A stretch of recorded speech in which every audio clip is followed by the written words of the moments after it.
Hello everyone, it's Greg from Edinburgh Renaissance Fencing Academy here. It's been a while since I've recorded anything, and that's for the simple reason that I've been very busy.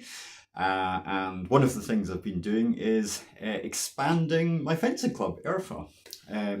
So now, in addition to the regular GRASSI 16th century fencing class that's running in Edinburgh, I'm also doing a 17th century Capelferro fencing class in Linlithgow. So ERFA is technically now Edinburgh and Linlithgow Renaissance Fencing Academy. Although we'll keep the acronym ERFA because it's easy to say. So exciting news, and I'm very happy about that. So expect to find a little bit more of a mix of both Di Grassi and Capelferro related stuff on the channel going forwards. However, today's video is not really about that. It is about artwork and artwork portraying military things, battlefield things.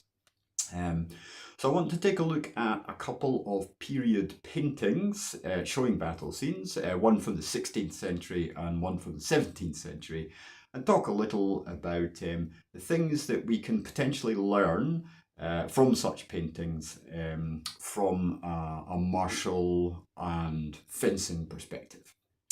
Now the images I'm going to show you I've actually taken from a couple of military history books that I've got.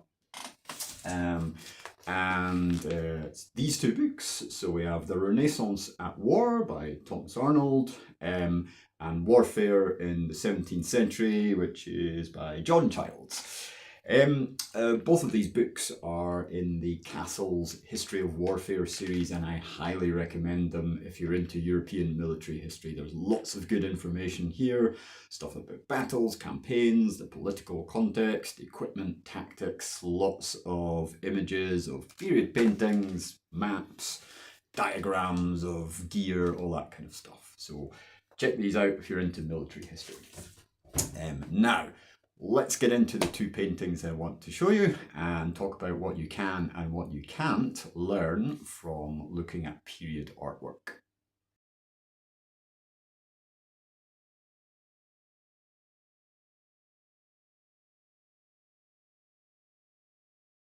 So the first painting I want to talk about is this one.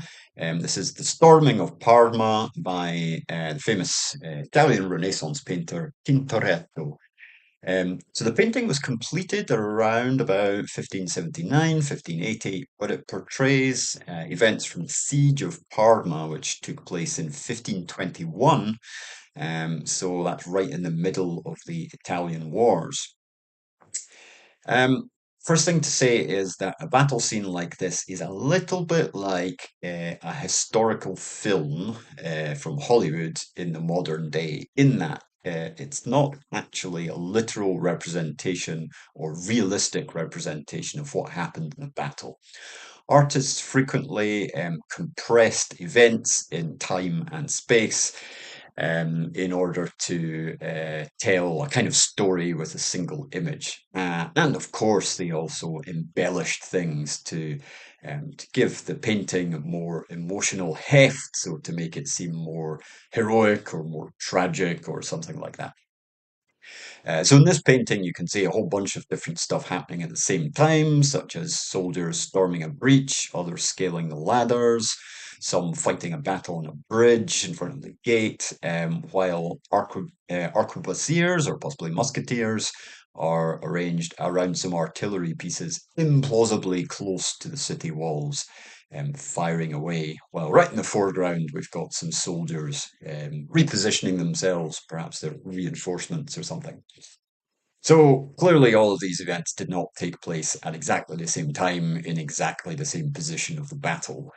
But as I said, the intention of the picture is to tell a story. Now, what is realistic about this painting is the weapons, the armor, the clothing, and the equipment of the combatants. There's every reason to suppose that the artist would have a good idea of what people would have worn and used at the time. Uh, Although a quick proviso there is to say he would have had a good idea of such equipment from his time, which was about 50 years after the battle took place. Um, So I think this is a good portrayal of what soldiers were like in the mid to late 16th century. It's not necessarily totally accurate to 1521. Anyway, what can we see? We can see in the foreground this rather intimidating looking foot soldier is wearing plate half harness. Very good protection against hand weapons like swords and daggers and pikes and so on. So pretty well protected.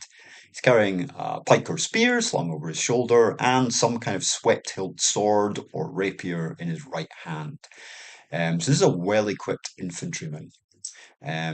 Just beside him, you can see the head and arm of another soldier with lighter equipment. He's actually wearing a mail shirt. You can just see the sleeve on the edge of the painting. So it's more like a light infantryman, if you will. So wearing an older style of armor, but still with decent protection.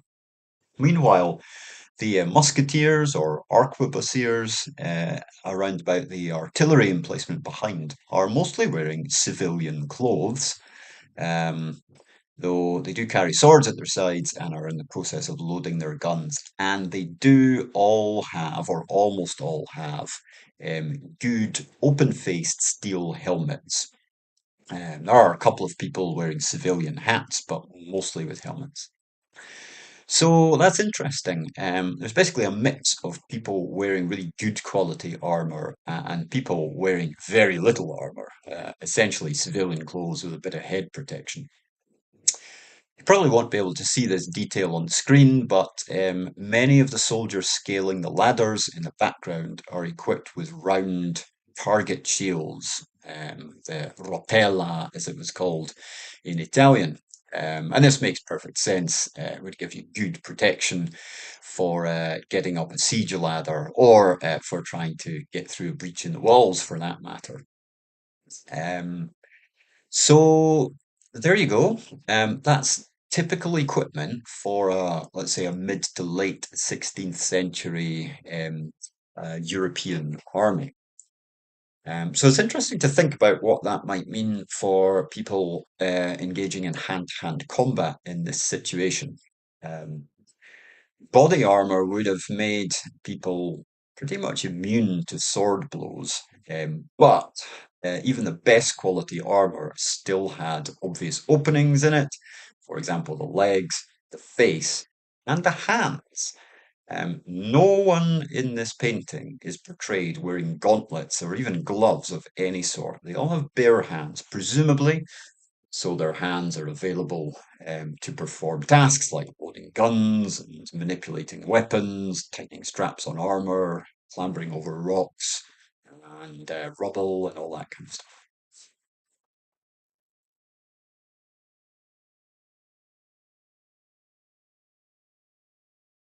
Okay, the second painting I want to discuss today is this one. It's the Battle of Lutzen, painted by Palamedes. And it portrays a very famous and important battle from the 30 Years' War. So the Battle of Lutzen took place in 1632.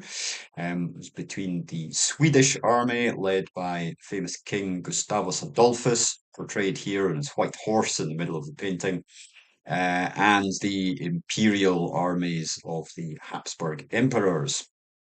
Um, Now, the painting was completed by Palamedes sometime in the mid to late 1630s, so very close to the battle.